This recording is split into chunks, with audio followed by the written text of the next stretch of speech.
Yeah, Coach, you talked about all the transfers they have coming in. How difficult is a week one opponent when there's so many unknowns, not a lot of tape, and you got a guy like Slovitz where you might not know what to expect out of their quarterback play? Yeah, welcome to college football. It's just changed so much with the transfer portal and all the movement that now takes place.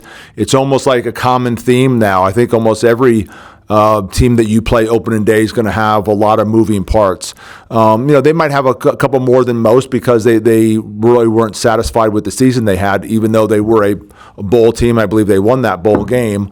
I think they felt they needed to do some upgrading, and it looks like on paper, and just watching a little bit of their spring game and just watching the clips that come out via Twitter and those things, it sounds like they feel pretty good about the team they have going forward. So, opening days are always a little mysterious. We have a new offensive coordinator, so I'm sure they're looking over Virginia Tech tape, and they're looking at Memphis tape and doing all those kind of things, just like we're looking at former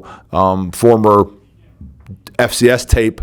We're looking at FCS tape from where the defensive coordinator came from. So again, it's going to be a great challenge, and there are going to be some things that are going to surprise you that you maybe didn't realize the caliber of player they got, or maybe some different schemes based on the players they got. So, opening day is always a mystery. All right, Carlos. Hey, Coach Keeler. So it's been a little bit since you and I talked, but whenever you and I talked at that last practice, we talked quite a bit about the quarterback battle between Keegan Shoemaker and Grant. Just talk to me about a little bit of how that progression has been now that we're about 4 days out from the ballgame. Yeah, they're still both sharing reps. We're sort of narrowed down to all ones and twos now. We don't get the threes, many reps anymore. But it's they're making each other better. And the great thing about Keegan Shoemaker, who's just voted captain, he came to me like when we brought Grant in, because he knew Grant, and he said, "I get it. I'm going to sing for my supper." And I love that about Keegan Shoemaker. He gets it. It's all about competition. And I really think he's had a phenomenal training camp. And I think a lot of it's because, Grant's been right there, pushing him every step of the way. So, we feel we have two quarterbacks we can play. My intent is not to play two quarterbacks. My intent is to play one. But the nice thing is that if one's struggling, or if we has to go down, he goes down, or has something that an injury or whatever, we feel like we can put a second guy out there that can execute the offense at a pretty high level. Colton.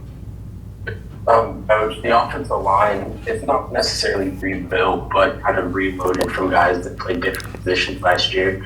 What have you kind of seen, as they go back to their normal roles this year?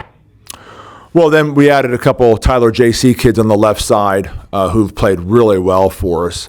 I mean, Grayson and Mark Hendrick have really, solidified that left side of the offensive line. Ethan Hagler, captain, he'll end up being one of the best centers I've ever coached. Just a really good football player. James Don's had a great camp. Really has improved dramatically. He was really, challenged to do some things this offseason to give himself some more flexibility and be able to bend a little bit better, and he's done that, and he's really played well. And then Diari. I mean, here's a guy who started for us as a true freshman in the national championship run, and then ends up playing center for us last year, which still gives us a lot of variables in terms of moving guys around. So I feel good about our starting five. I really do. I think, we'll be a little undersized for what a typical FBS program looks like. But I think it's a good group that has some athleticism, and they will battle. So I think we did a good job putting together an offensive line. Benjamin. Hey, Coach, good to see you. A lot of talk about the defensive front seven, and for good reason, but with the secondary, we saw a lot of guys grow up last year, Fisher, Weaver, Atkins. What have you seen from those guys, and then also some of the transfers that you brought in veterans? Yeah, no question. The benefit of us redshirting guys last year, where a lot of guys got pushed into the fray and said, hey, let's see how you do. So it's a combination of us having developed a lot of depth because guys have had to play, and then also getting some guys back, like an Isaiah Downs, he comes back 100% after playing 4 games last year. So yeah, I like where we are in the secondary. I think we have some depth. I think we can go play 4 corners. I think we have 3 or 4 safeties that can play. I got 3 cats that can play, which is our nickel position. So I think that maybe was a position of some question marks. And I think we feel pretty good going into game 1 that we have some depth there. And, it's not maybe as loaded as a linebacker room is, but I think we feel pretty good where we are in the secondary. All right, Big Pack. Hey, Coach, just curious, I know it's nothing new for you guys to open up against, Division I or FBS or, big-time Power 5. Curious if this feels any different with the players or, given that experience, if it, as far as week 1 setup, it doesn't really feel too much different than normal. No, I mean, we played A&M last year to open up the season. And then, when I first got here, a couple games in, we had LSU. So we've played, some big-time venues against some big-time programs in the past. It's a little different that you feel that, okay, now you have a little bit more depth. You have 85 scholarships. We're not nearly as deep in the secondary if we don't have those 85 scholarships. We're not nearly as deep at the linebacker spot unless you have those 85 scholarships. So, again, I think we just feel like we're just a little bit deeper football team. And I think our talent level is really good, but it's only maybe slightly better than what we had at the FCS level when we won the national championship. Again, most teams that win FCS national championships can play head-to-head with a lot of FBS programs. So, yeah, I think the move to FBS has definitely given us a sense where we're a deeper team, and that shows in a couple positions. The secondary and linebacker for sure. We're a lot deeper football team than we would have been at the FCS level. All right, let's back to Carlos. Coach, I think one aspect of the game that we haven't really talked about is special teams. You lost an All-American kicker in Seth Morgan to the transfer portal, but you bring back Jaden Cardell as a stellar punter at that. Just talk about the special teams and how that has been progressing throughout training camp and leading up to this game. Yeah, we're having battles at the snapper position where we have a returner coming back. We're having battles at the kicker position, where we have a guy who's played some for us in the past. Jaden's probably the one guy that it's like, okay, we have a punter, and we're going with him. But there's battles at all the other positions. And those are going to be kind of game day decisions. We're going to take, 2 kickers with us. We're going to take 2 snappers with us. And kind of figure out by game time who's going to be doing, how we're going to share the duties. Is one guy kicking off and one guy kicking extra points and field goals? Is one guy going to do the short snapping, one guy do the long snapping? We're still in the process of figuring all that stuff out. But yeah, I mean, I think we can put some pretty good specialists out there, so we feel pretty good about that. Still trying to figure out who the returners are. Zach Kabacek is a guy that you would love to have back as your punt returner, and then you love to have him back as your kick returner, and then you love to have him as your starting tailback. So we got to figure out, how many snaps we can actually get Zach. But he's a guy who can just fill so many needs for us. So, but in our talk about beating BYU, it's a lot of been about we got to play clean, we got to win on special teams. So that's going to be really key for us. If we don't win on special teams, I don't think we can win this football game. We got to win on special teams, and that's been a major emphasis for us. Colton.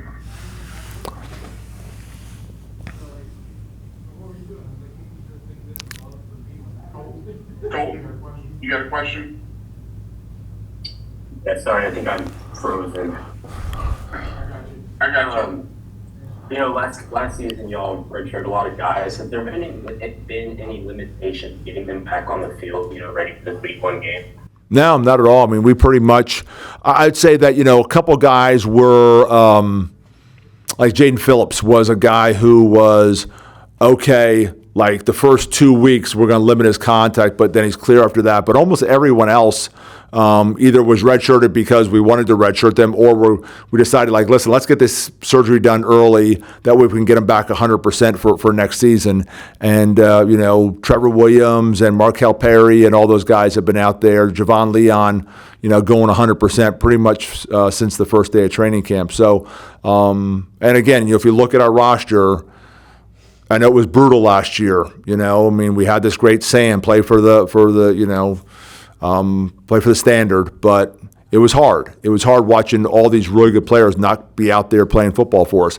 But now that we've gone through that, I think we all feel really good that we have, those guys back, part of the fold, get a chance to, create a lot more depth and give us a football team that can go out and compete day in and day out. Tyler.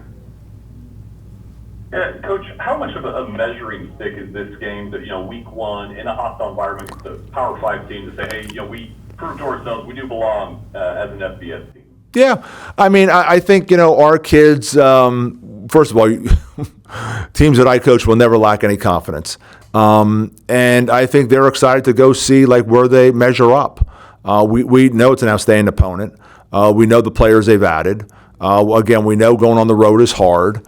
That's why you take 9 months to prepare for 3 months of a football season, because it's just this amazing 3 months of your life that you just put everything into, and you want to see at the end of that 3 months, how well did we do? Could we be a bowl team? That's the goal of, first we want to beat BYU, but, we do have some goals. We want to win Conference USA, which we can win the regular season of Conference USA. We can go to a bowl. There are some things that have to happen for us for that to happen, but we can go to a bowl. So those are all the things, and so it all starts with game one. Let's go see where we stand right now, and I think the kids are excited. Benjamin. Yeah, Coach, first you're going into a full FBS schedule. Has the way you approach the offseason, practices, recruiting changed at all now that you're at the FBS level? Well, yeah, we're conscious of, the fact that we have some short weeks. We're conscious of the fact that we have a bunch of midweek games. So, we're going to make some adjustments as we go along. I have some guys on my staff that, we're in the NFL, and talking to them about, those turnarounds from those Sunday games to those Thursday games and what sort of things, they had to do. And, I think you'll see us, probably take the pads off a little bit more than we would during the course of a regular season, because, we have some condensed weeks and some things like that. But I think the preparation for the most part is going to be very similar to what we've been doing. I think we have a really good culture here. And I think our players really like the style in which we play and the way we practice. We had a big weight workout the last 2 days. We're getting the guys in there after practice and really hitting the weights hard. Monday, the guys were in on their off day, a bunch of them getting a yoga class in, just to work out the kinks, So we have a pretty good culture here, and I think, we're just going to let that culture take over and go kind of move into FBS with that culture. All right, Colton. A lot of road games this year, and not a true home game until September 28th. What would it kind of be like to get that first kind of long road trip out of the way and to get that team? Do you think it'll be good for team building or anything like that? Yeah, I think, there's so many things that you do, to build a team. I think going on the road is one of the best things to do to build, team chemistry and that camaraderie. So, yeah, a lot of times I like having a big road game, to start off a season, because, again, you're on the bus, you're in the plane, you're in the hotel, just so many things you go through together in the course of a road trip that, even brings you closer together. And we do a lot of things in our culture where we have a lot of situations where we have crossover. In other words, the offensive line coach is doing things with our defensive backs or our kickers, or, our running back coach is doing stuff with the D-line or the linebackers. We do a lot of crossover things. And so, all the coaches and all the players really, have a relationship. We always say, you can't trust somebody unless you know somebody. You can't love somebody unless you know somebody. And, two of our main foundations of our culture is love and trust. And so, you know, this is just another way for us to, you know, kind of keep on growing the culture and keep on growing the relationships that we have with our players.